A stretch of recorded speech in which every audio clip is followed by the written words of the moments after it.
Hello students. आज का हमारा विषय है रस, जिसे काव्य का एक अंग भी कहते हैं। रस साहित्य की आत्मा भी है, काव्य की आत्मा भी है। रस की परिभाषा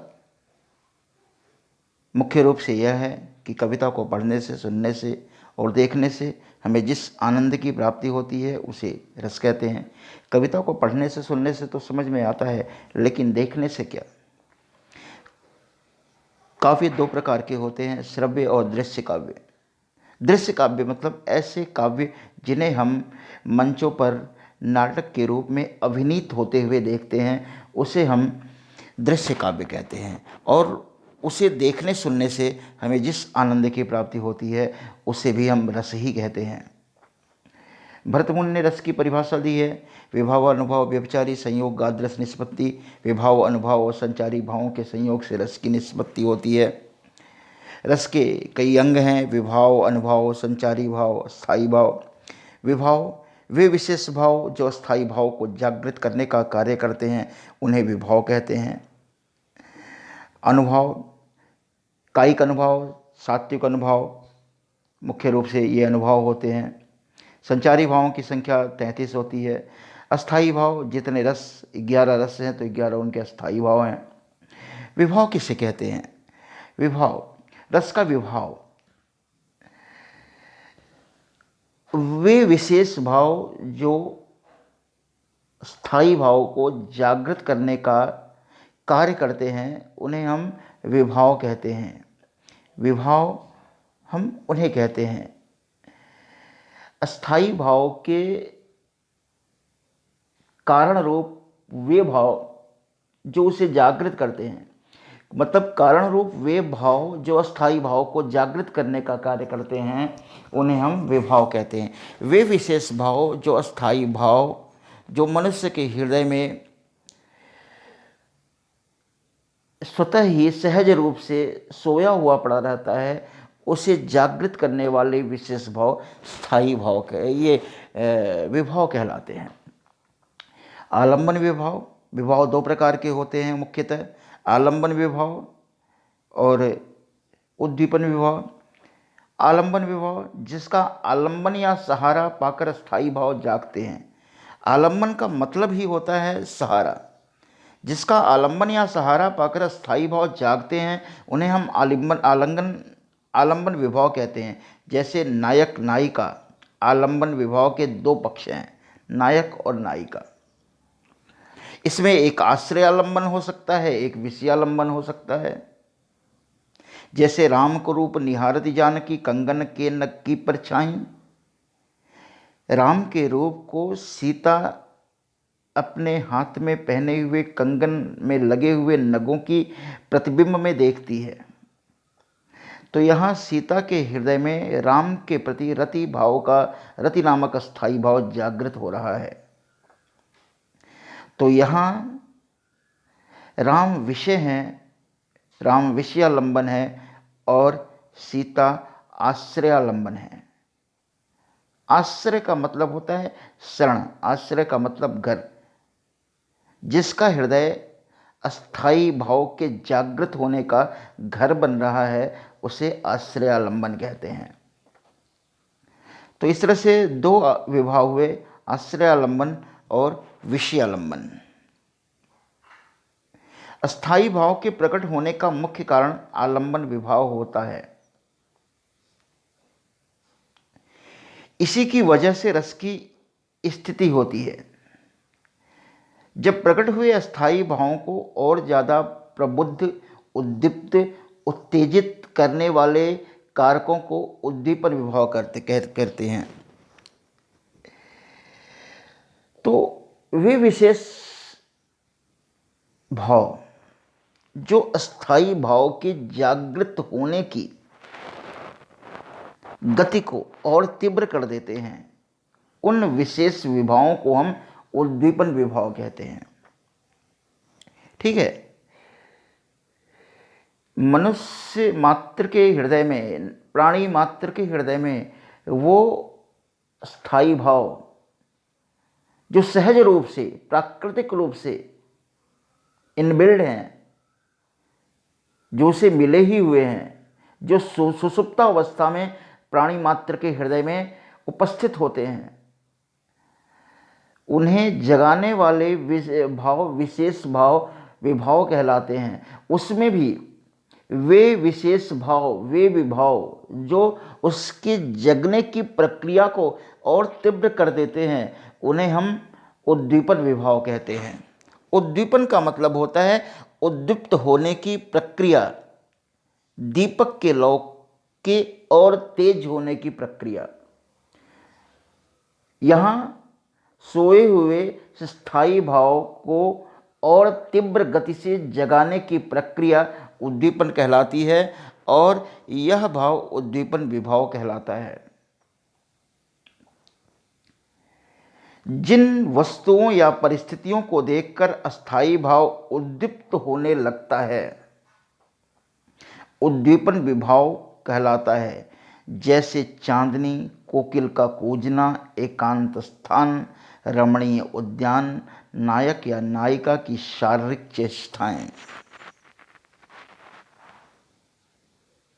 चांदनी मतलब सुंदर वातावरण, कोयल का कूजना, कोयल या पक्षियों का चहचहाना, और एकांत स्थल, दूर दूर तक कोई नहीं है, उस रमणीय वातावरण में नायक और नायिका उपस्थित हैं प्रेमालिंगन की अवस्था में, न रमणीय उद्यान है। तो और नायक नायिका की जो शारीरिक चेष्टाएं हैं, जो रति नामक स्थायी भाव को जागृत करती हैं, वे उद्दीपन विभाव कहलाती हैं। रस का अनुभव। मनोगत भाव को व्यक्त करने के लिए शरीर विकार को, शारीरिक विकार को अनुभव कहते हैं। मनोगत भावों को व्यक्त करने के लिए जो शारीरिक विकार, शारीरिक क्रियाएं की जाती हैं, वे अनुभव कहलाती हैं। वाणी और अंगों के अभिनय के द्वारा जिससे अर्थ प्रकट होता है, उसे अनुभव कहते हैं। अनुभवों की कोई संख्या निश्चित नहीं होती है। जो 8 अनुभव सहज और सात्विक विकारों के रूप में आते हैं, उन्हें सात्विक अनुभव कहते हैं। ये अनुभव 2 प्रकार के होते हैं, कायिक अनुभव और सात्विक अनुभव। कायिक अनुभव का मतलब शरीर के तल पर की जाने वाली क्रियाएं, शरीर के तल पर होने वाले विकार, जो अस्थायी भाव को जागृत करते हैं, अनुभव। तो और सात्विक अनुभवों की संख्या 8 होती है। ये अनायास सहज रूप से प्रकट होते हैं। कायिक अनुभव मनुष्य की प्रवृत्ति से प्रेरित होते हैं। कायिक अनुभव स्वतः नहीं होते हैं, इन्हें मानव अपनी इच्छा से करता है। सात्विक अनुभव सहज, सात्विक अनुभव वे अनुभव हैं जो सहज अपने आप ही प्रकट होते हैं। ये अनायास सहज रूप से प्रकट होते हैं। इनकी संख्या 8 होती है। अनायास का मतलब अपने आप, सहज रूप का मतलब प्राकृतिक रूप से। इन पर प्राणी का कोई वश नहीं होता है। ऐसे अनुभवों को हम सात्विक अनुभव कहते हैं। रस का संचारी भाव, इनकी संख्या 33 होती है। संचारी भाव वे भाव हैं जो प्राणी मात्र के हृदय में क्षण मात्र के लिए आते और जाते रहते हैं। मतलब इनका संचरण प्राणी मात्र के हृदय में होता रहता है। थोड़े समय के लिए ये हृदय में ठहरते हैं, अपने मनुष्य या प्राणी मात्र की मनोदशा में ठहरते हैं, फिर ये अपने आप ही चले जाते हैं। तो इस क्षणिक अवस्था में वे भाव जो क्षणिक अवस्था के लिए प्राणी मात्र के हृदय में आते हैं और वे फिर चले जाते हैं, ऐसे भावों को हम संचारी भाव कहते हैं। इनकी संख्या 33 होती है। इन्हें हम व्यभिचारी भाव भी कहते हैं। व्यभिचारी भाव इसलिए कहते हैं कि ये संचारी भाव एक ही साथ अनेक अनेक रसों में हो सकते हैं। जो संचारी भाव श्रृंगार रस में है, वह हास्य में भी हो सकता है, वह भक्ति में भी हो सकता है। भक्ति में जो संचारी भाव है, वह श्रृंगार में भी हो सकता है, वीर में भी हो सकता है। इसलिए ये किसी एक रस के नहीं होते हैं, ये विभिन्न रसों के होते हैं। इसलिए इन्हें हम व्यभिचारी भाव भी कहते हैं। व्यभिचारी भावों की या संचारी भावों की संख्या 33 होती है। निद्रा, श्रम, स्मृति, मद, आलस, उन्माद, स्वप्न, जड़ता, वितर्क, विषाद, अपस्मार, दीनता, मोह, आलस्य, शंका, ये संचारी भाव हैं।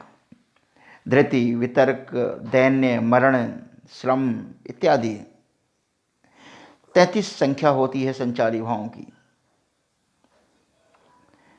स्थायी भाव।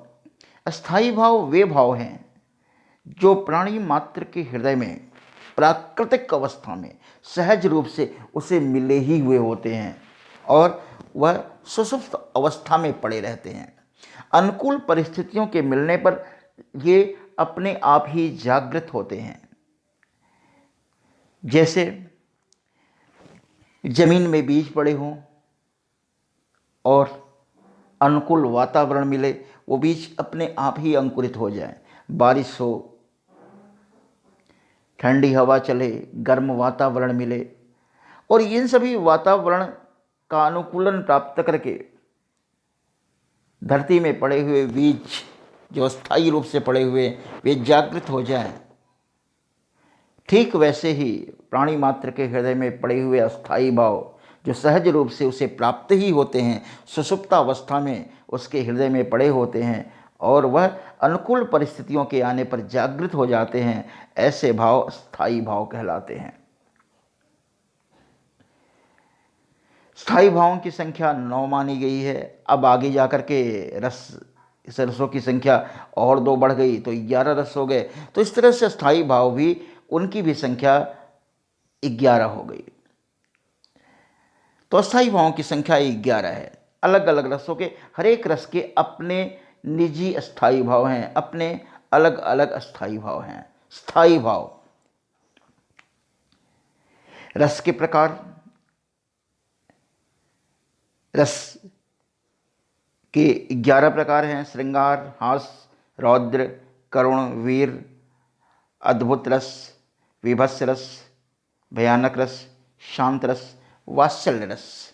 ये रसों की संख्या है। अब सीधे हम चलते हैं श्रृंगार रस पर। श्रृंगार रस।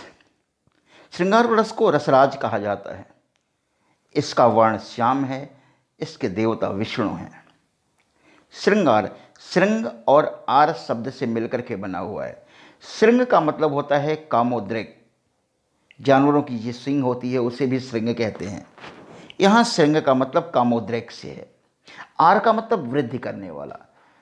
कामोत्तेजक भावनाओं की वृद्धि करने वाला रस श्रृंगार रस है। इसका स्थायी भाव रति है। इसकी संख्या 2 होती है, संयोग श्रृंगार और वियोग श्रृंगार। वियोग श्रृंगार को हम विप्रलंब श्रृंगार भी कहते हैं। वियोग श्रृंगार 4 प्रकार के होते हैं। पूर्वानुराग वियोग श्रृंगार, मान वियोग श्रृंगार, प्रवास वियोग श्रृंगार, करुण और शाप हेतुक। पूर्वानुराग वियोग श्रृंगार की एक अवस्था होती है पूर्वानुराग की, जब बीती हुई पूर्व की बातों को याद करके कोई अपने प्रेयसी या प्रेमी के वियोग में तड़पता है, रोता है, तो वह अवस्था पूर्वानुराग की अवस्था होती है। मान, जैसे आपस में 2 प्रेमी रूठ जाएं और सभी को, दोनों को ही यह उम्मीद हो कि हमें हमारा प्रेमी या प्रीतम मनाएगा, ऐसी अवस्था मान की अवस्था होती है। रूठ जाने की अवस्था प्रवास का मतलब 2 में से कोई एक, नायक या नायिका दोनों में से कोई एक प्रवास को चला जाए, विदेश को चला जाए और उसके वियोग में वह उसे याद करे, तो वह अवस्था प्रवास की अवस्था होती है। करुण, असुअंजल सींच सींच प्रेम बेल बोई। अब तो बात फैल गई, जाने सब कोई। असुअंजल सींच सींच प्रेम बेल बोई। तो यह भी अपने प्रेमी को याद करके अपने हृदय में पड़े हुए प्रेम के भाव को और अधिक विकसित करने की प्रक्रिया। करुण शाप हेतु विरह की अवस्था में किसी को शाप देना। मधुबन तुम कत रहत हरे, कि हे मधुबन तुम हरे भरे क्यों रहते हो। विरह वियोग श्याम सुंदर के ठाड़े क्यों न जरे, वे श्याम सुंदर के कृष्ण के वियोग में तुम खड़े खड़े जल क्यों नहीं गए। गोपिकाएं मधुबन को, मतलब पुष्प वाटिका को, मधुबन को या जंगल को, हरे भरे जंगल को श्राप देती हैं कि कृष्ण के वियोग में तुम भी क्यों नहीं जल गए हमारी तरह। इस तरह से ये शाप हेतुक है। ये वियोग श्रृंगार के अलग अलग प्रकार हैं। तो वियोग श्रृंगार को हमने बताया कि इसे विप्रलंब श्रृंगार भी कहते हैं। स्थायी भाव इसका रति है। विभाव आलंबन विभाव, नायक और नायिका दोनों आलंबन विभाव हैं। कभी नायक आलंबन होता है, कभी नायिका आलंबन होती है। आलंबन में आश्रय आलंबन और विषय आलंबन होते हैं। कभी आश्रय नायक बन जाता है, कभी आश्रय नायिका बन जाती है, कभी विषय नायक बन जाता है तो कभी विषय नायिका बन जाती है। फिर नायिका उद्दीपन विभाव, आलंबनगत चेष्टाएं, आलंबन जो चेष्टाएं करता है उसे उद्दीपन विभाव कहते हैं। आलंबन द्वारा की गई चेष्टाएं, जैसे राम को रूप निहारत जानकी कंगन के नक की परछाई, याते सबे सुध भूल गई कर टेक रही पलटारत नहीं। यहाँ आलंबन, यहाँ सीता भी आलंबन है और ये राम भी आलंबन है। और उनकी शारीरिक क्रियाकलाप, वे उनके जो भाव, जो स्थायी भाव को और तेज गति से जागृत करते हैं, वो विशेष भाव उद्दीपन विभाव कहलाते हैं। तो आलंबनगत चेष्टाएं, आलंबन की इच्छाएं, चाहे वह आलंबन विषयालंबन हो चाहे आश्रयालंबन हो, उनकी जो चेष्टाएं होती हैं, उनकी जो इच्छाएं होती हैं, जो अस्थायी भाव को तीव्र गति से जागृत करती हैं, जल्दी जागृत करती हैं, उसे हम उद्दीपन विभाव कहते हैं। अनुभव, कायिक अनुभव, सात्विक अनुभव, अनुभव आलिंगन करना, हस्त संचालन करना, हाथ हिलाना, आलिंगन अनुभव है। आलिंगन, आलिंगन में लेना, हस्त संचालन। संचारी भाव, संचारी भाव उग्रता, मरण, जुगुप्सा को छोड़ करके सभी संचारी भाव, जितने भी संचारी भाव होते हैं वे श्रृंगार रस के अंतर्गत होते हैं। उग्रता छोड़ दिया जाए, मरण छोड़ दिया जाए और जुगुप्सा छोड़ दिया जाए, तो जितने भी संचारी भाव होंगे वे श्रृंगार रस के अंतर्गत आएंगे। मतलब 30 संचारी भाव हैं जो श्रृंगार रस के अंतर्गत हो सकते हैं। इसलिए अधिकतम संचारी भाव श्रृंगार रस के अंतर्गत समाहित हो जाने के कारण भी इसे रसराज कहा जाता है। उदाहरण देखिए, संयोग श्रृंगार का उदाहरण। देखन मिसमृग बिहग तरु, फिरई बहोरी बहोरी, निरख निरख रघुवीर रघुवीर छवि, बाढ़ई प्रीति न थोल। देखन मृग मिस विहग तरु, फिरई बहोरी बहोरी, निरखि निरखि रघुवीर छवि, बाढ़ई प्रीति न थोली। देखन मृग मिस, मृग हिरण के बहाने सीता राम को देखती हैं, तरु के बहाने राम को देखती हैं। फिरई बहोरी बहोरी, और बार बार घूम करके बार बार हिरण और पेड़ पौधों के बहाने वे राम को देखती हैं। निरख निरख रख वीर छवि, राम की छवि को बार बार देखकर बाढ़ई प्रीति न थोर, उनके हृदय में बहुत अधिक प्रेम की भावना उमगित होती है। यहाँ रति स्थायी भाव है। सीताराम दो नायक और नायिका हैं। आश्रय सीता का हृदय है, अनुभव सीता बार बार मुड़ना है, सीता का बार बार मुड़ना अनुभव है, ये कायिक अनुभव है। आलंबन राम, राम आलंबन है। संचारी भाव इसका हर्ष है, रोमांच, लज्जा। सीता के हृदय में हर्ष की भावना भी जागृत होती है, वे कभी रोमांचित होती हैं और कभी कभी वे लज्जित भी होती हैं। तो ये आलंबन विभाव है। देखत मिस मृग विहग तरु, ये रामचरितमानस की चौपाई है। वियोग श्रृंगार, हे खग मृग हे मधुकर सेनी, तुम देखी सीता मृग नैनी, ये वियोग श्रृंगार है। राम इतने व्यथित होते हैं, प्रेम में इतने व्याकुल हैं सीता के वियोग में कि उन्हें यह आभास ही नहीं होता कि वे किससे प्रश्न कर रहे हैं। हे खग मृग हे मधुकर सेनी, हे पक्षियों। खग, खग का मतलब होता है, ख का मतलब होता है आकाश, ग का मतलब गमन करने वाला। हे खग मृग हे मधुकर सेनी, हे पक्षियों बताओ, हे मृग बताओ, हे मधुकर श्रेणी, हे भौरों की पंक्तियों तुम बताओ, तुम देखी सीता मृग नैनी, तुमने सीता मृग नैनी को कहीं देखा है? हिरणी की सी आंखों वाली सीता को तुमने कहीं देखा है? यहाँ स्थायी भाव रति है, आश्रय राम, आलंबन सीता, अनुभव सीता जी की खोज में चल पड़ना है। आश्रय यहाँ राम है, राम के हृदय में वियोग श्रृंगार, वे राम के हृदय में रति नामक स्थायी भाव जागृत होकर के वियोग श्रृंगार के रस के रूप में परिणित हो रहा है। आलंबन सीता है, जिसकी खोज में वो जंगल जंगल भटकते हैं और पत्थर, पहाड़, जंगल, जानवर सभी से पूछते हुए जाते हैं कि हे खग मृग हे मधुकर श्रेणी, तुम देखी सीता मृग नैनी। अनुभव सीता की खोज में चल पड़ना, अनुभव कायिक अनुभव है, सीता की खोज में चल पड़ना। संचारी भाव उन्माद है, उनका मन उन्माद में है, एक पागलपन सा है उनके मन में, जो कि पत्थरों से भी पूछता है, पेड़ों से भी पूछता है, पक्षियों से भी पूछता है और भंवरों की अवलियों से भी, पंक्तियों से भी पूछता है कि सीता कहाँ है। यह अवस्था उन्माद की है, यहाँ उन्माद संचारी भाव है। फिर अगला रस है वीर रस। वीर रस का स्थायी भाव उत्साह है।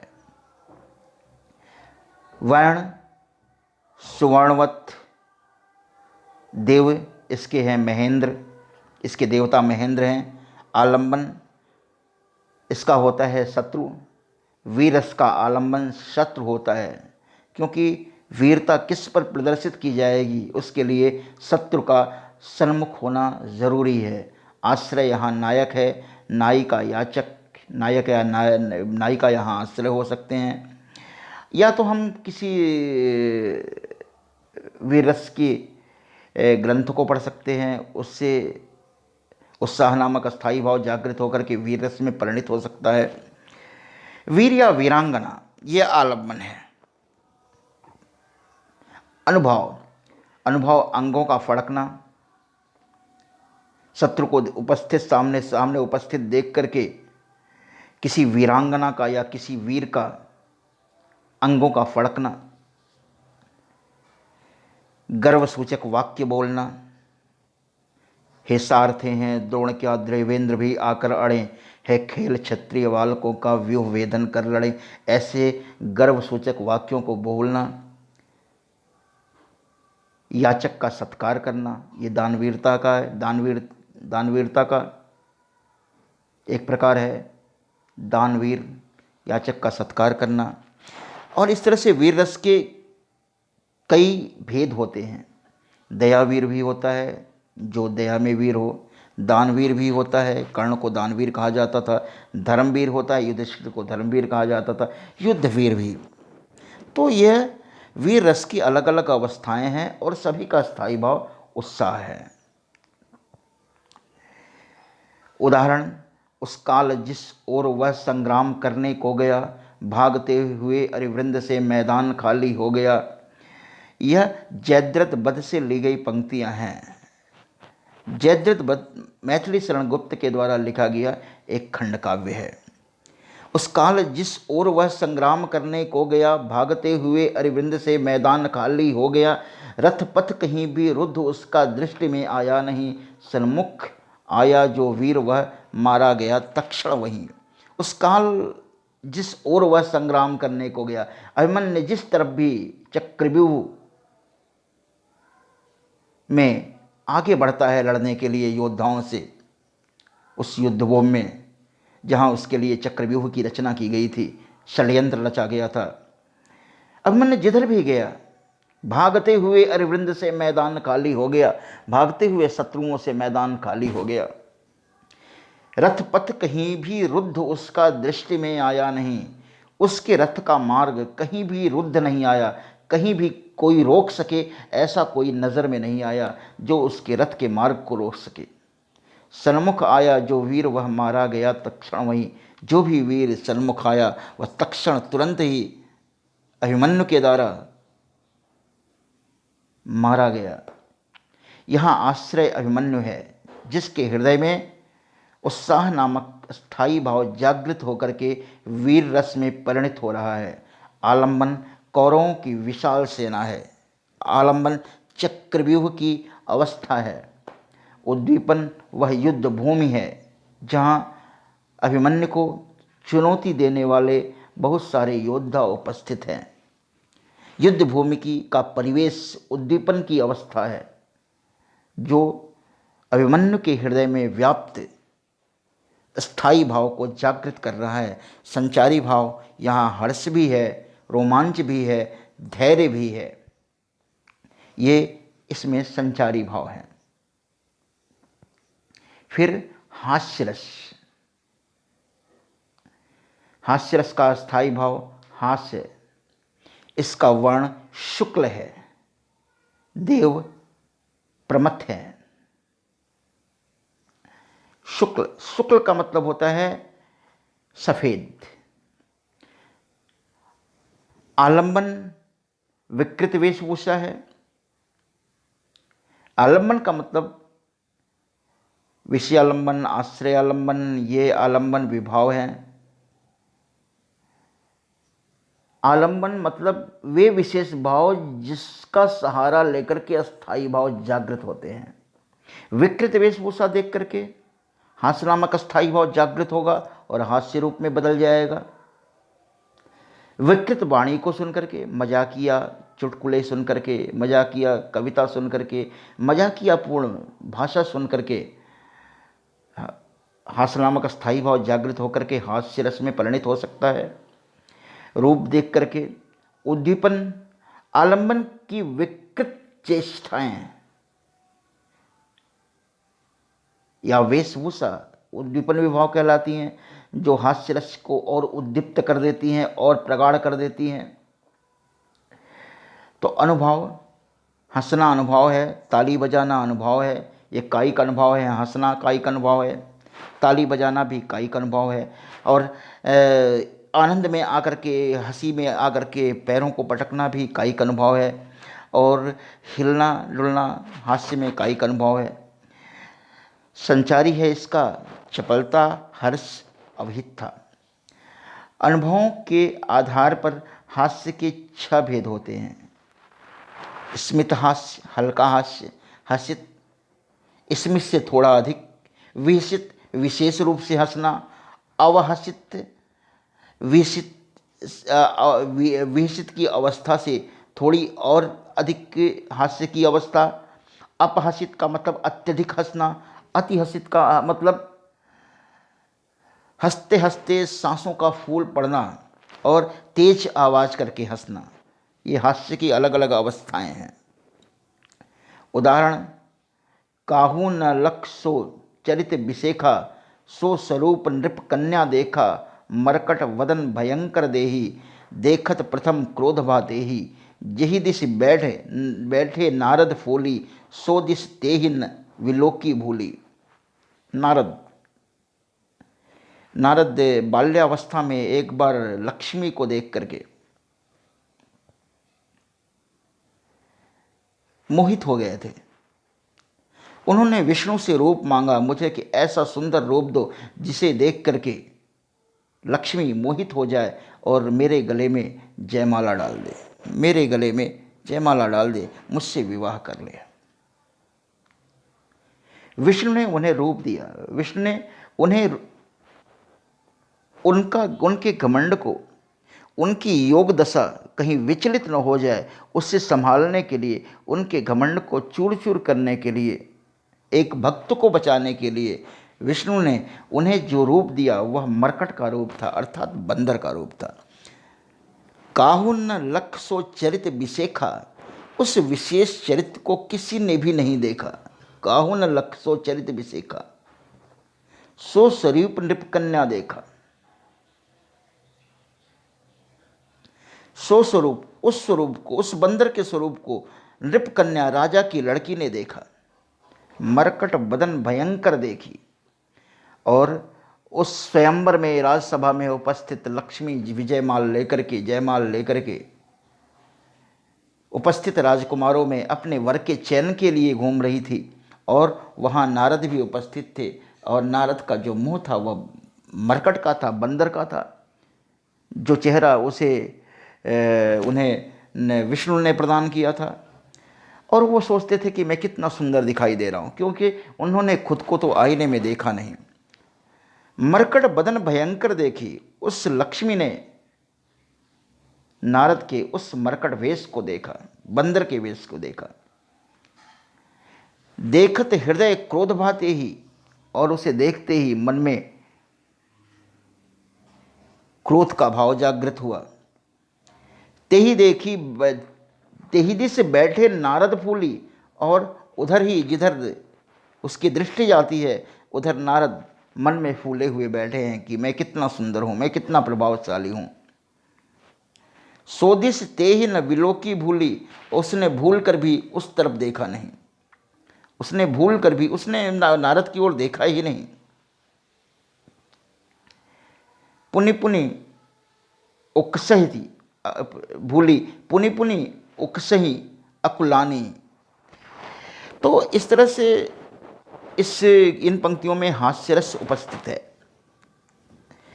शीश पर गंगा हंसे भुजंग, भुजंगा हंसे हासही को दंगा भयो नंगा के विवाह में, इसमें भी हास्य रस है। देख दशा नरगण मुस्काही, और देवतागण, ईश्वर के भक्त नारद की इस दशा को देख करके हंसते हैं। यहाँ स्थायी भाव हास है।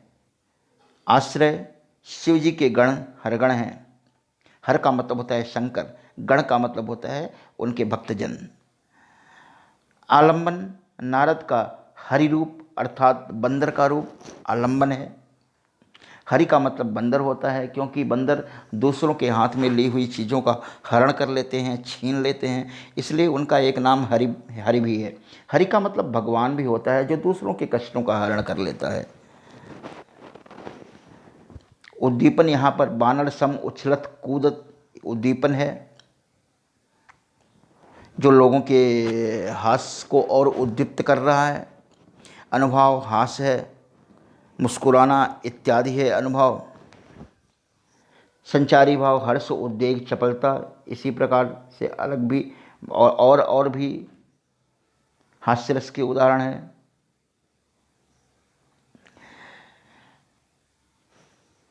करुण रस, करुण रस का स्थायी भाव शोक है, वर्ण इसका कपोत है, देव इसके हैं यमराज। उद्दीपन, उद्दीपन शव का विलोकना उद्दीपन है, जिसके कारण शोक नामक स्थायी भाव जागृत हो जाता है किसी मरे हुए अपने परिजन को देख करके, दाह कर्म देख करके, किसी को चिता की आग में जलते हुए देख करके, किसी शव को। श्रवण मरण, श्रवण स्मरण, किसी का श्रवण और स्मरण करके करुण भाव जागृत होता है, जिसके मिलने की अब कोई उम्मीद नहीं है। अनुभव है इसमें रोदन, कंप, उच्छ्वास, उच्छ्वास का मतलब गहरी सांस लेना, स्तंभ, जड़वत खड़े रह जाना, प्रमाद, रोमांच, ये अनुभव हैं। संचारी भाव निर्वेद है, मोह है, अपस्मार है, ग्लानि है, व्याधि है, दैन्य, जड़ता, उन्माद, चिंता, स्मृति आदि। आलंबन है अनिष्ट वस्तु, शव आदि। कोई चीज़ अनिष्ट, कोई अनिष्ट हो जाता है, वह हो जाती है, मतलब वह नष्ट हो जाती है। और जब कोई परिजन मर जाए तो ऐसी अवस्था में शोक नामक स्थायी भाव करुण रस की रसदशा को प्राप्त होता है और करुण रस जागृत होता है। शोक। मेरे हृदय के हर्षहा अभिमन्यु अब तू है कहाँ, दृक खोल कर बेटा तनिक तो देख हम सबको यहाँ, मामा खड़े हैं पास तेरे तू यहीं पर है पड़ा, निज गुरुजनों के मान का तो ध्यान था तुमको बड़ा, व्याकुल तनिक भी देख कर तू धैर्य देता था मुझे, पर आज मेरे शत्रु प्यारे हो गया, पुत्र प्यारे हो गया है क्या तुझे, धात्री सुभद्रा को समझकर माँ मुझे था मानता, पर आज तू ऐसा हुआ मानो न था पहचानता। मैथिली शरणगुप्त के जयद्रथ वध की ये पंक्तियां हैं। मेरे हृदय की अभिमन्यु मरा हुआ पड़ा है, छत विछत उसका शरीर, घावों से भरा हुआ उसका शरीर। मेरे हृदय के हर्षहा अभिमन्यु अब तू है कहाँ, दृक खोल कर बेटा तनिक तो देख हम सबको यहाँ, मामा खड़े हैं पास तेरे तू यहीं पर है बड़ा।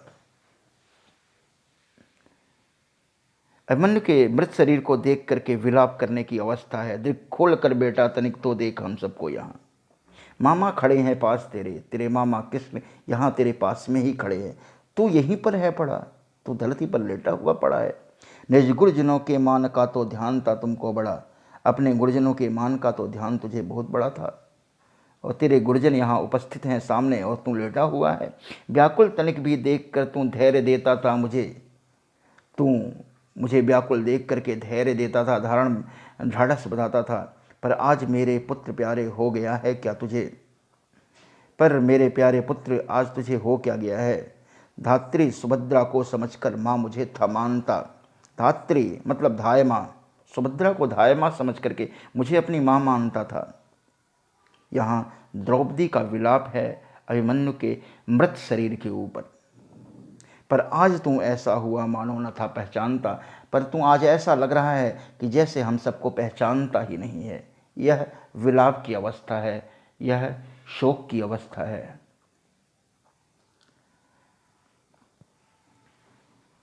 यहाँ पर द्रौपदी आश्रय है, अभिमन्यु इसका आलंबन है, उसका मृत शरीर उद्दीपन है जो शोक नामक स्थायी भाव को तीव्र कर रहा है।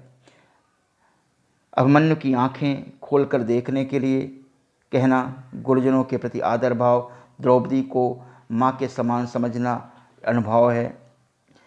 दृक खोल कर देख से उन्माद, माँ मुझे था मानता, इससे उन्माद की अवस्था का पता चलता है। अभिमन्यु को मरे हुए देख करके माँ पागल सी हो जाती है और वह इस तरह से उस अभिमन्यु के मरे हुए शरीर से वार्तालाप करती है जैसे किसी जीवित व्यक्ति से वार्तालाप करता है। तो इत्यादि ये सारी अवस्थाएं हैं, शोक की अवस्थाएं हैं, करुण रस की अवस्थाएं हैं। फिर रौद्रस, शत्रु अथवा अविनीत। अविनीत का मतलब होता है उद्दंड। व्यक्ति की चेष्टाओं को देखकर गुरुजन की निंदा अथवा अपमान आदि से क्रोध नामक स्थायी भाव, इसका रौद्रस का स्थायी भाव क्रोध है। क्रोध नामक स्थायी भाव विभावादि संयुक्त होकर रौद्रस में परिणत होता है। स्थायी भाव इसका क्रोध है, इसका वर्ण लाल है और इसके देवता हैं रुद्र। रुद्र का मतलब भगवान शंकर का प्रलयंकारी रूप रुद्र कहलाता है, जिस समय वो क्रोध की अवस्था में होते हैं। आलंबन, शत्रु की चेष्टाएं यहाँ आलंबन है। शत्रु चुनौती देता है, शत्रु ललकारता है, शत्रु चैलेंज देता है, शत्रु फटकार लगाता है या गाली गलौज करता है, अपशब्द बोलता है इत्यादि सभी, कटु वचन बोलता है, कड़वे वचन बोलता है। अनुभव, नेत्रों का लाल हो जाना, होठों का फड़कने लगना, ये अनुभव है। उदाहरण, सुनत लखन के वचन कठोरा, परसु सुधारे धरेउ कर घोरा। अब जन देई दोष मोहि लोगु, कटुवादी बालक बध जोगु। राम वचन कछुक सुने, कछुक जुड़ाने, कही कछु लखन बहुरी मुस्काने, हसत देख नख शिखरिस व्यापी, राम तोर भ्राता बड़ पापी। ये रामचरितमानस से ली गई पंक्तियां हैं। सुनत लखन के वचन कठोरा। परशुराम लक्ष्मण के कठोर वचनों को सुनकर परशु सुधारी धरेव कर घोरा, फरसे को संभाल करके अपने हाथों में धारण कर लेते हैं, जैसे कोई तलवार को खींच ले। परशु का मतलब तलवार भी होता है, परशु का मतलब कुल्हाड़ी से भी है। अब जन देई दोष मोहि लोगु, कटुवादी बालक बध जोगु। यह बालक जो कठिन वाणी बोलता है, अपशब्द बोलता है, उद्दंडतापूर्ण वार्तालाप करता है, यह बालक निश्चित रूप से वध के योग्य है। राम वचन कछुक सुनी, कछुक जुड़ाने। राम वचन सुनी, कछुक जुड़ाने। यहाँ कछुक शब्द 2 बार नहीं होगा, एक ही बार होगा, तो पहला जो कछुक शब्द है वो इसे हटा देना होगा। राम वचन सुनी कछुक जुड़ाने।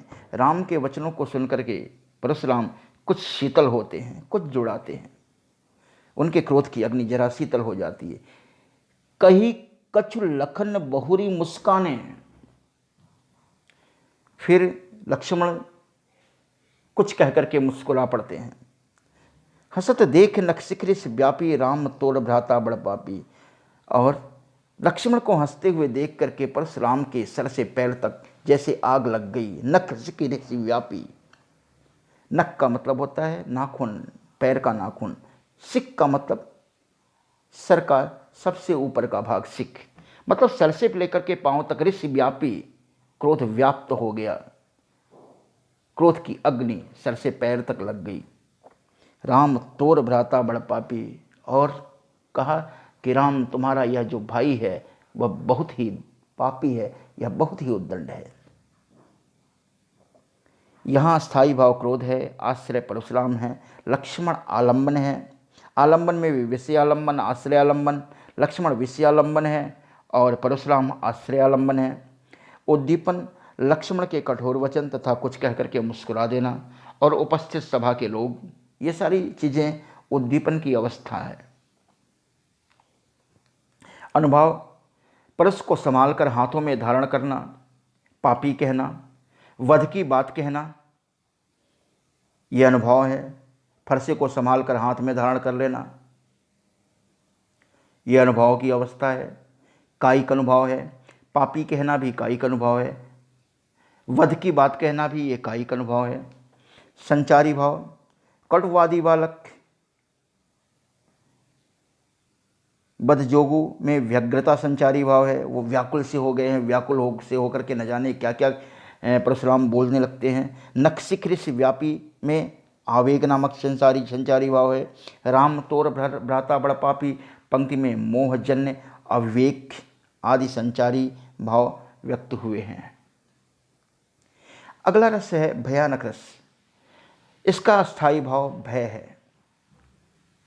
भावा विभावाद से उद्भूत होकर भयानक रस में परिणित हो जाता है। भय नामक का स्थायी भाव विभावादि से उद्भूत होकर, अब परिभाषा क्या होगी? विभाव, अनुभाव और संचारी भावों के संयोग से भय नामक स्थायी भाव जिस रस दशा को प्राप्त होता है उसे भयानक रस कहते हैं। स्थायी भाव भय है। इसका वर्ण है कृष्ण। कृष्ण का मतलब होता है काला। देव इसके महाकाल हैं। महाकाल शंकर का एक रूप है। आश्रय, आश्रयदायक व्यक्ति या घटना या दृष्टा आश्रय है। त्रासदायक व्यक्ति, त्रास मतलब कष्ट देने वाला व्यक्ति या कष्ट देने वाली कोई घटना, कोई भयानक घटना। आलंबन भयदायक व्यक्ति, वस्तु, सिंह, सर्प, अग्नि, सांप को देख करके डर जाना, शेर को देख करके डर जाना। उद्दीपन, उद्दीपन का मतलब आलंबन की चेष्टाएं, भयानक व्यक्ति और चेष्टाएं, वातावरण, अकेलापन, शेर की गर्जना, सिंह की दहाड़, सुनसान वातावरण, तो ये सारी उद्दीपन की अवस्थाएं हैं। शेर को देख करके, अकेले शेर को देख करके जंगल में हम भयभीत हो जाते हैं। ठीक वहीं शेर जब किसी चिड़ियाघर में होता है तो हमें भय नहीं व्याप्त होता है। तो परिस्थितियां होती हैं जो हमारे हृदय में व्याप्त स्थायी भाव को, भय नामक स्थायी भाव को जागृत कर देती हैं। हमारे हृदय में भय नामक स्थायी भाव तो होता है, लेकिन परिस्थितियां वैसी ना हो, वातावरण ऐसा वैसा ना हो, शेर हमारे सामने उपस्थित हो और वह किसी पिंजड़े में हो, किसी चिड़ियाघर में वो बंद हो, तो हमें भय नहीं होगा। तो इस तरह से अनुभव यहाँ कांपना है, शरीर का कांपना अनुभव है। शेर को देख करके शरीर का कांपना, सांप को देख करके शरीर का कांपना, किसी भयप्रद वातावरण को देख करके डर जाना, कंपित हो जाना, पसीने आ जाना, रोमांच की अवस्था, रोंगटे खड़े हो जाना, स्वर विकृत हो जाना, डर के मारे बोल न सकना या टूटी फूटी आवाज़ में बोलना, मूर्छित हो जाना, ये अनुभव हैं। संचारी भाव हैं शंका, त्रास, चिंता, मूर्छा, मरण, दैन्य इत्यादि। इसका उदाहरण है उधर गरजती सिंधु लहरियाँ, कुटिल काल के जालों सी चली आ रही फेन उगलती फन फैलाए व्यालों सी। यह कामायनी के चिंता सर्ग से लिया गया है। जयशंकर प्रसाद का महाकाव्य कामायनी, उसका प्रथम सर्ग चिंता सर्ग, उससे ली गई ये पंक्तियाँ हैं। उधर गरजती सिंधु लहरियाँ, यह पृथ्वी पर प्रलयकालीन वातावरण का वर्णन है। उधर गरजती सिंधु लहरियाँ, समुद्र की लहरें उधर गरजती हुई चली आती हैं, धरती को अपने आलिंगन में लेती हुई, धरती को अपने आप में समाहित करती हुई। कुटिल काल के जालों सी, कुटिल काल जैसे काल सर्पों के टेढ़े मेढ़े जाल हों, जैसे भयंकर सर्प चले आ रहे हैं, चली आ रही फेन उगलती, जहर उगलती हुई लहरें चली आ रही हैं। भयंकर लहरों को देख के लगता है जैसे कोई बहुत सारे सर्प चले आ रहे हैं और मृत्यु का जहर उगलते हुए चले आ रहे हैं। फण फैलाए व्यालों सी, व्यालों की तरह, व्यालों का मतलब सर्पों की तरह, भयंकर सांपों की तरह फन फैलाए हुए समुद्र की लहरें धरती को अपने आप में निगलने के लिए आगे बढ़ी चली आ रही हैं। यहाँ भय की अवस्था है। प्रलयकालीन समुद्र का भयप्रद चित्रण किया गया है। आलंबन ऊंची ऊंची लहरें, आश्रय देवगण हैं, मनु हैं, जो उस प्रलयंकारी विभीषिका में फंसे हुए हैं। मनु फंसे हुए हैं, देवगण पड़े फंसे हुए हैं, देवों की सृष्टि फंसी हुई है। सभी चिंताकुल हैं कि अब हमारा होगा क्या। अनुभव, भयभीत होना, उद्दीपन, व्याल की भांति सांप की तरह वे लहरें धीरे धीरे मानव सभ्यता को, देव सभ्यता को अपने आप में निगलने के लिए आगे बढ़ी हुई चली आ रही है। अस्थाई भाव भय है, संचारी भाव त्रास, मरण, आवेग इत्यादि संचारी भाव है। फिर सातवां है विभत्स रस। इसका अस्थाई भाव जुगुप्सा है या घृणा। घृणित वस्तुओं को देखकर या सुनकर अस्थाई भाव उद्भूत होता है, जागृत होता है, जो संबद्ध विभावादि से संयुक्त होकर के विभत्स रस में परिणित होता है। विभाव, अनुभव और संचारी भावों के संयोग से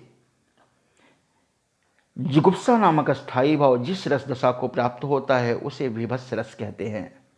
स्थायी भाव जुगुप्सा है विभत्स रस का। इसका वर्ण नील है और देव हैं इसके महाकाल। आश्रय, घृणास्पद वस्तुओं का दृष्टा या श्रोता आश्रय है, मतलब घृणास्पद दृश्य वस्तुओं को देखना, देखने वाला व्यक्ति यह आश्रय है। उसके हृदय में घृणा नामक स्थायी भाव जागृत होकर के विभत्स रस में परिवर्तित होता है। विभत्स का मतलब घृणा से ही है। आश्रय, घृणास्पद वस्तुओं का दृष्टा। आलंबन, घृणित पदार्थ, गंदी मैली वस्तुएं, वेशभूषा, मांस, रक्त, कसाई खाना, श्मशान इत्यादि, जिसे देख करके घृणा हो जाए। उद्दीपन, तीखी दुर्गंध, षडांध, सड़े गले मांस से दुर्गंध का उठना, मांस आदि में पड़े हुए कीड़े बिलबिलाते हुए, मक्खियों का भिनभिनाना अनुभव, दृष्टा या श्रोता का नाक भौंक चढ़ाना, थूकना, उन घृणास्पद दृश्यों को देख करके थूकना, जी का मचलाना, आँख नाक बंद कर लेना, आँखों को फेर लेना, नाकों को बंद कर लेना इत्यादि, ये अनुभव हैं, ये कायिक अनुभव है। संचारी भाव, मोह, अपस्मार, आवेग, निर्वेद, ग्लानि, व्याधि इत्यादि, ये संचारी भाव हैं इसके। इसका उदाहरण है, सिर पर बैठे हो काग, आँख दो खात निगारत, जीभहीं खींचत, जीभहीं सार अति आनंद उर्धारत, गिद्ध जांग को खोद खोद के मांस उपारत, श्वान आगुरिन काट काट के खात विदारत, बहु चील नोची लय जात, तुच्छ मोद भर्यो सम हो को हियो, मन ब्रह्मा भोज जिजमान को आज भिखारिन कह दियो। यहाँ तो युद्ध भूमि में मरी हुई घायल सड़ी गली लाशें और उसका वर्णन है, लाशों की विभत्स अवस्था। सिर पर बैठे हो काग, मरे हुए शरीर के ऊपर काग बैठा हुआ है, कौवा बैठा हुआ है, आंखें निकाल निकाल करके खा रहा है, जीभ और चार जीभ को निकाल करके खाता है और हृदय में आनंद मनाता है कि आज अच्छा भोजन मिला है। गिद्ध जांग को खोद खोद के मांस उपारत, और गिद्ध उस मरे हुए शरीर के जांग को खोद खोद करके चोंच से मार मार करके मांस निकालता है। श्वान, श्वान का मतलब कुत्ता, आंगुरिन काट काट उस मृत पड़े हुए शरीर की अंगुलियों को काट काट के खाता है और उसे विदर्ण करता है, उसे बिखेरता है, नोचता है, फाड़ता है। बहु चील नोच ले जाती, तुच्छ मोद भर्यो सब को ही हो। और कुछ चील मांस को नोच करके ऊपर उड़ जाते हैं, सभी के हृदय मोद से भरे हुए हैं, जैसे आज सभी को बहुत अच्छा भोज मिल गया हो। मन ब्रह्मा भोज जजमान को, जैसे ब्रह्मा ने इन जजमानों को जैसे भोज के लिए आमंत्रित किया हो, आज भिखारिन कह दियो, इन भिखारियों को, कुत्तों को, चीलों को, कौओं को, सारों को, जैसे आज ब्रह्मा ने कितने अच्छे भोज का निमंत्रण दे दिया हो। तो इस कविता में हमें घृणास्पद दृश्यों को देखने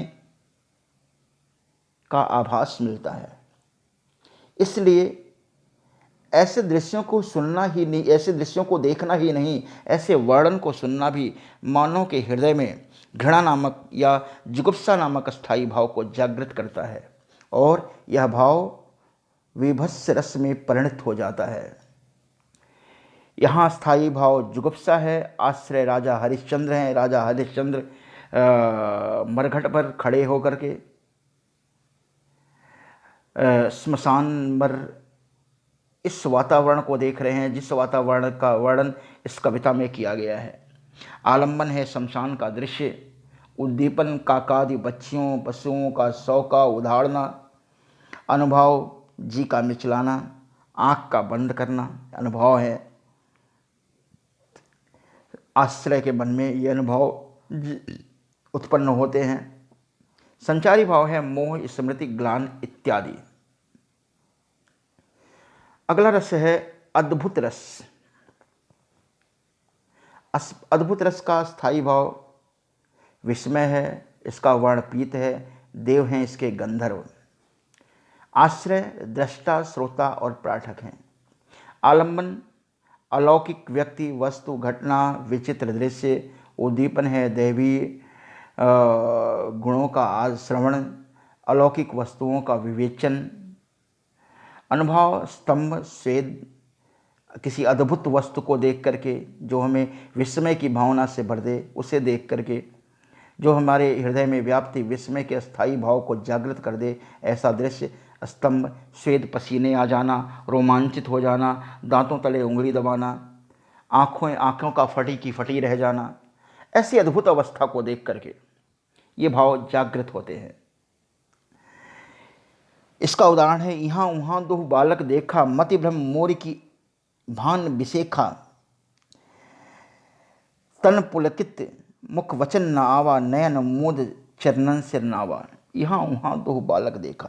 कौशल्या ने राम को एक ही समय की स्थिति में दो जगह देखा।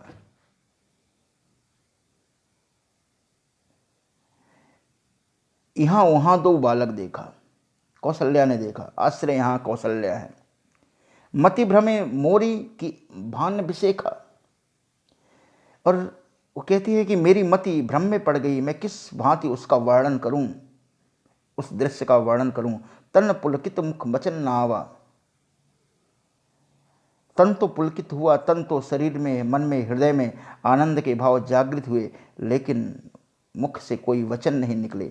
नयन मोद चरणन सिर नावा, आंखें मूंद करके मैंने ईश्वर के चरणों में अपना सिर झुका दिया। आलंबन विभाव, श्री राम का बाल रूप यहाँ आलंबन है। कौशल्या का हृदय आश्रय है, जिसके हृदय में यह विस्मय नामक स्थायी भाव जागृत हो रहा है। अनुभव इधर उधर दो बालकों का दिखाई देना रोमांच है। राम का ही एक ही समय में अलग अलग स्थानों पर दिखाई देना, मुख से शब्द न निकलना, नयन का मूंदना इत्यादि यह अनुभव हैं, कायिक अनुभव हैं। संचारी भाव हैं, मति भ्रम, वितर्क, त्रास, भ्रांति, हर्ष, आवेग इत्यादि।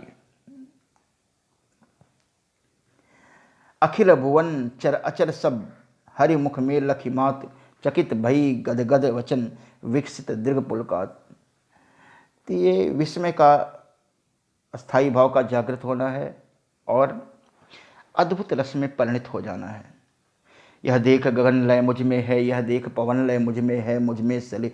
दुर्योधन के सामने जब कृष्ण अपने विराट रूप को दिखाते हैं, दुर्योधन जब उन्हें बांधने के लिए आता है तो अपने विराट रूप में वो प्रकट होते हैं और सारी सभा स्तब्ध रह जाती है, विस्मित रह जाती है।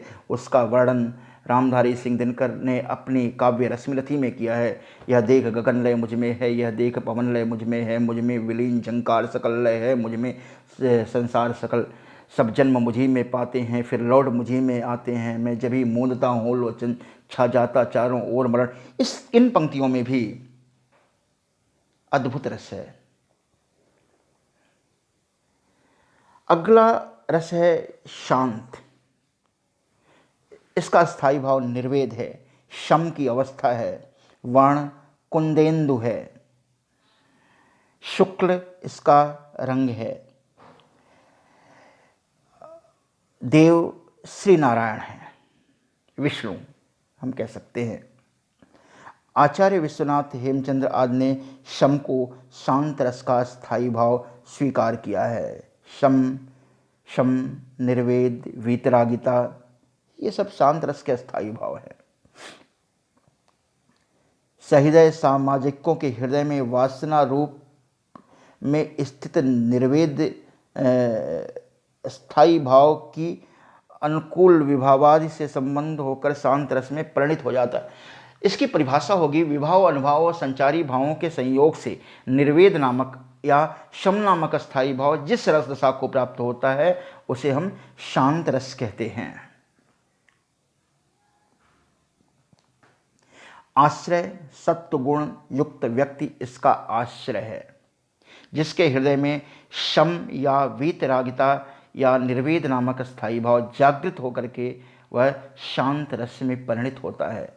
आलंबन, संसार की असारता का ज्ञान हो जाना, संसार की असारता का ज्ञान हो जाना। मैं त्याग चला संसार देख, तू मेरी ओर निहार देख, बुद्ध कहते हैं। मैं त्याग चला संसार देख, तू मेरी ओर निहार देख, बिगड़ेगा मेरा कौन काम, उच्छण भंगुर भव राम राम। उद्दीपन यहाँ तीर्थाटन, साधु संतों का आश्रय, वेदांत की चर्चा इत्यादि, आध्यात्मिक बातों को सुनना, धार्मिक बातों को सुनना, साधु संतों के वचनों को सुनना, इन जिनसे निर्वेद नामक अस्थायी भाव उद्दीप्त होता है उसे हम उद्दीपन विभाव कहते हैं। अनुभव, विषयों में रुचि, संन्यास ग्रहण करना आदि अनुभव है। संचारी भाव है निर्वेद, हर्ष, स्मरण, विबोध, मति, धृति इत्यादि। मन रे तन कागज का पुतला, बूंद विनसी जाए छिन्न में, गर्भ करे क्यों इतना। मन रे तन कागज का पुतला,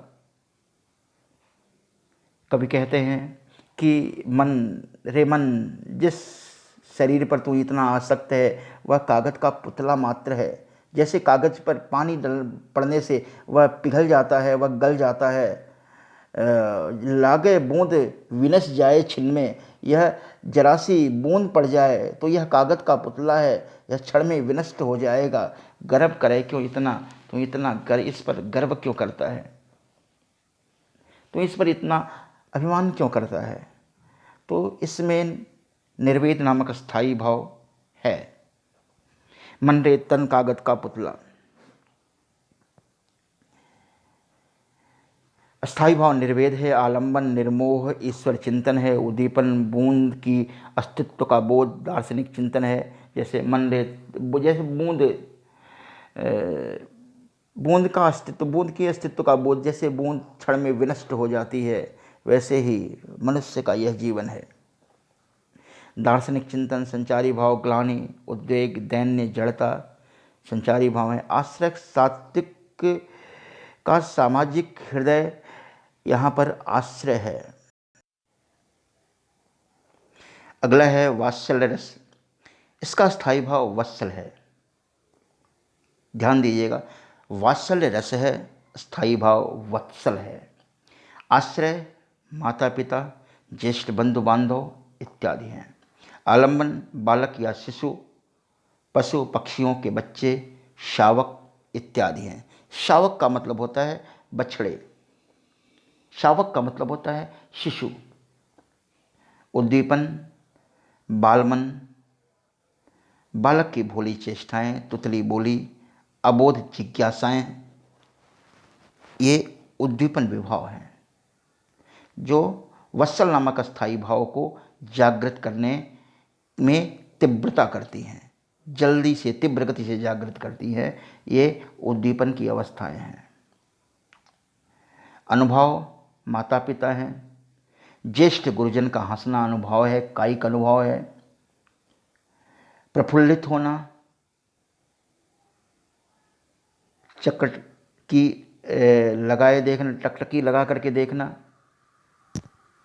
तुतलाते हुए बोलना इत्यादि, ये अनुभव हैं। तो संचारी भाव हैं हर्ष, औत्सुक्य, मति आदि संयोग में तथा विषाद में, चिंता, जड़ता, शंका, मोह इत्यादि, ये संचारी भाव हैं। भेद हैं संयोग श्रृंगार, संयोग वात्सल्य रस और वियोग वात्सल्य रस। वात्सल्य रस की भी दो अवस्थाएं होती हैं, संयोग वात्सल्य और वियोग वात्सल्य।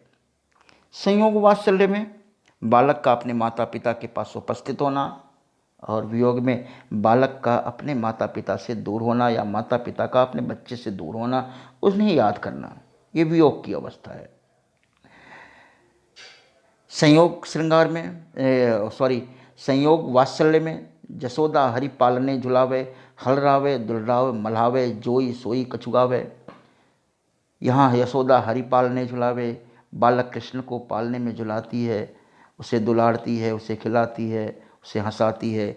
जोई सोई कछुगावे, और उसके मन में जो आता है अपने बच्चे को खिलाते हुए, उसे बहलाते हुए गाती है।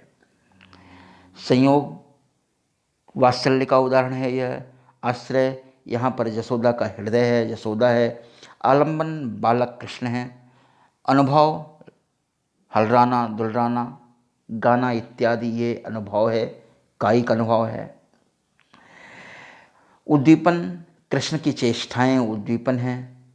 संचारी, हर्ष, औत्सुक्य, औत्सुक्य का मतलब उत्सुकता की भावना इत्यादि संचारी भाव हैं।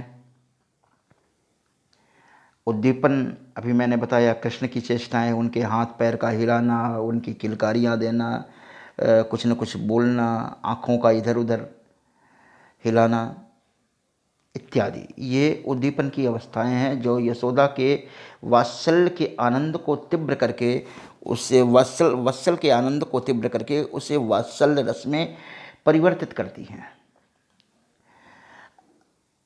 वियोग वात्सल्य में संदेशो देवकी सो कहियो, हों तो धाय तिहारे सुत की, कृपा करत ही मया करत ही रहियो, कृपा करत ही रहियो, मया करत ही रहियो। आश्रय यहाँ पर यशोदा है, वत्सल स्थायी भाव की आश्रय है यशोदा। संदेशो देवकी सो कहियो, वे देवकी को संदेशा भेजती हैं, कहती हैं कि देवकी से जाकर के कह देना, हों तो धाय तिहारे सुत की, मैं तो तुम्हारे सुत की धाय हूँ, पालन पोषण करने वाली माता हूँ। मया करत ही रहियो, संदेशो देवकी सो कहियो, तात होत मोरे लाल लड़ैते माखन रोटी खायो, कि मेरा यह बच्चा कृष्ण सुबह होते ही माखन रोटी खाता है।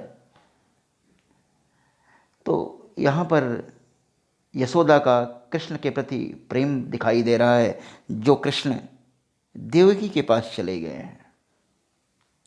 आश्रय यहाँ पर यशोदा है, आलंबन कृष्ण, अनुभव देवकी का संदेश कहना, उद्दीपन कृष्ण की जुड़ी हुई स्मृतियाँ उद्दीपन है, कृष्ण से जुड़ी हुई यादें जो वत्सल नामक स्थायी भाव को जागृत करती हैं। संचारी, आशंका संचारी